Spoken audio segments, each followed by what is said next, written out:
एक नगर में जौहरी और उसका परिवार रहता था।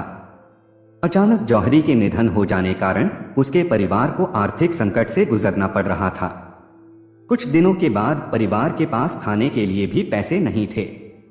अंत में जौहरी की पत्नी ने अपना नीलम का एक हार बेचने की सोची। जौहरी की पत्नी ने अपने बेटे से कहा कि बेटा यह हार लेकर जा और अपने चाचा जी की दुकान पर बेचकर कुछ पैसे ले आना।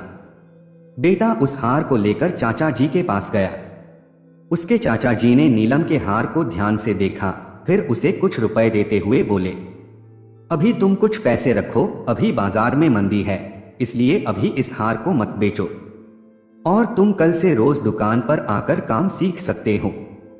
अगले दिन से वह लड़का रोज दुकान पर जाने लगा और वहां हीरे रत्नों की परख का काम सीखने लगा।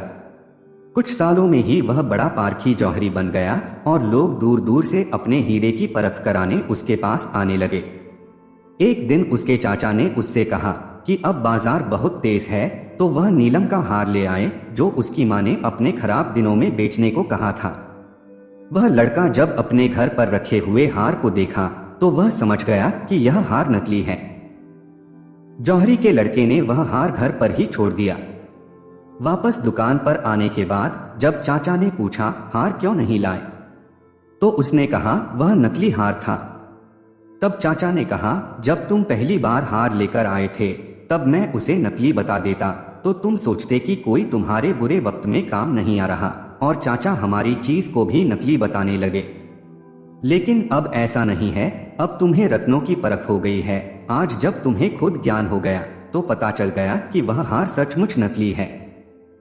जौहरी के लड़के को आज बहुत बड़ी सीख मिल गई थी।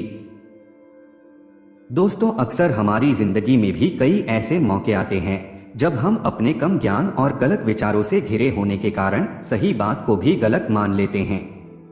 कई बातों पर तो हम बिल्कुल भी भरोसा नहीं कर पाते कि वह बात सही भी हो सकती है।